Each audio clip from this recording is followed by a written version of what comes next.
There have been a successful military coup d'etat in Guinea-Bissau, and I am seeing a lot of people across Africa, especially in Central Africa, celebrating that this coup d'etat has occurred, and are praying and are asking God, why are we praying? They are saying that why are they praying, and God is answering the prayers of other nations. Those who actually did this prayer, they understand me what I'm saying. Now, it is kind of appalling and disheartening that in this generation, people are instead seeking refuge from a military coup. They are praying for a military coup, wanting a military coup than a democratically elected government. And this brings us to a quote by George Orwell. When George Orwell quoted that in a time or in times of universal deceit, telling the truth is seen as a revolution. Telling the truth is seen as someone who is revolting like a revolution, something which is very normal to tell the truth. But that in times of universal deceit, where everybody is lying, when they are lying to save a system, that telling the truth becomes a revolutionary act, or is seen as a revolution. Whereas it was not supposed to be seen as that. That's George Orwell. Now, how do you explain the fact that a coup d'etat is carried out in Guinea-Bissau, and people in Guinea-Bissau first are celebrating, thanking God that this coup d'etat was successful? Second, people in other African nations who are facing what they consider as oppression are crying and praying that God, why did you not answer their prayer? Now, President Umaru Sissoco Embalou, actually of Guinea-Bissau, has been removed. He was removed by Brigadier General Denis Nkanza, who actually took over. Now, what happened in Guinea-Bissau? There is an election that actually was conducted, or there was an election conducted in Guinea-Bissau.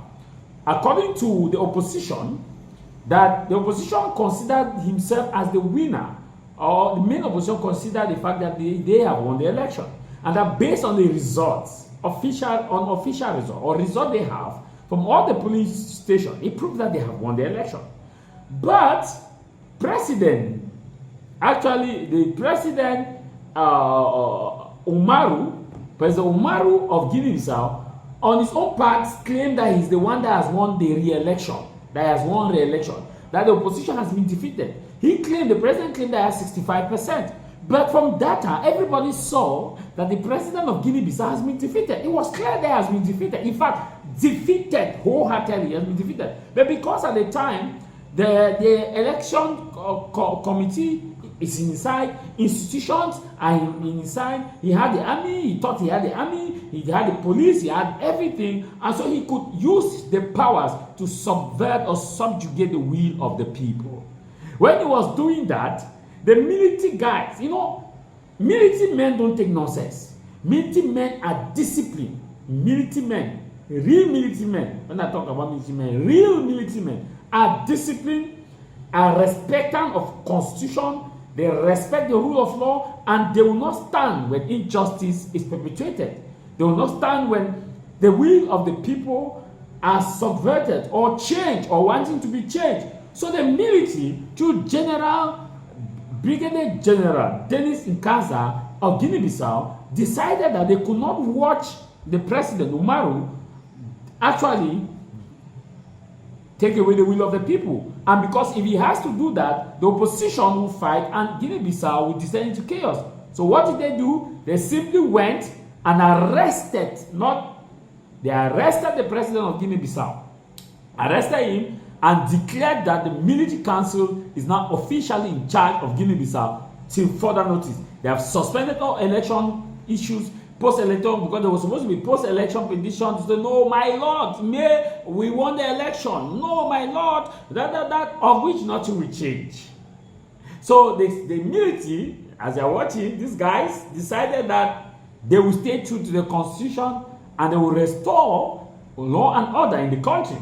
So they arrested And they have actually suspended, no flight is coming in. They have closed the borders, air, land, sea, even witchcraft and witches and wizard flight have been suspended also. The military has deployed their own witches and wizard air no fly zone.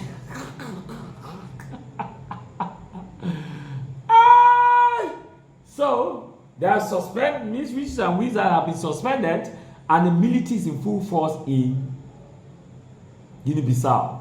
Now, you see, the president of Ghana, John Mahama, earlier this year, when there was a conference in Ghana, said Africans are increasingly becoming lovers of military coup than democratically elected government. And he said the reason is because most of the self-acclaimed democratically elected governments are thwarting the will of the people, are stealing election, are not investing in their nation, are embezzling money in their nation. And that is why the president of Ghana, John Mahama, said it's interesting to see that instead many people are preferring the military because the military is disciplined instead of preferring democratically elected government, and that is a problem. That is a problem.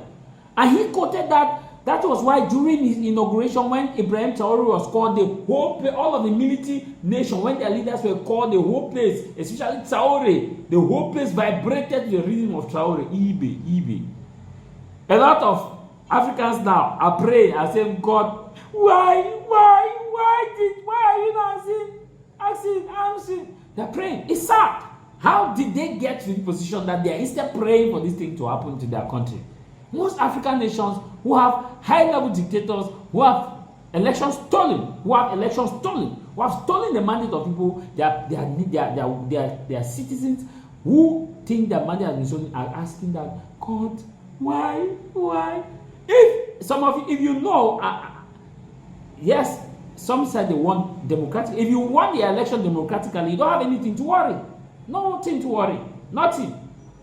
But most African countries, that's why in Nigeria, Tinubu survived a serious military coup last month.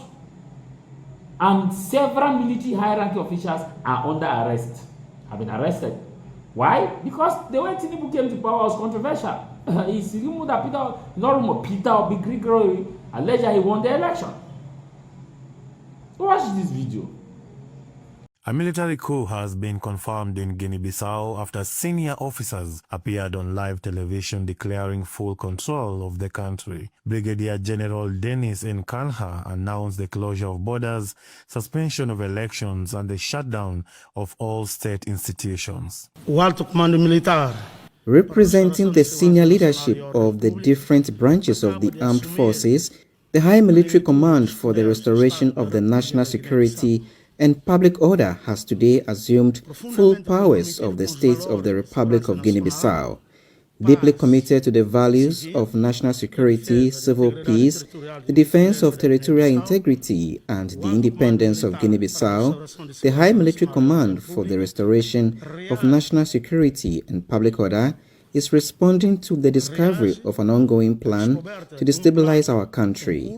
For the implementation of this plan, an operational structure was created involving certain national politicians with the participation of a well-known drug baron. De alguns políticos nacionais com a participação de conhecido barão de droga.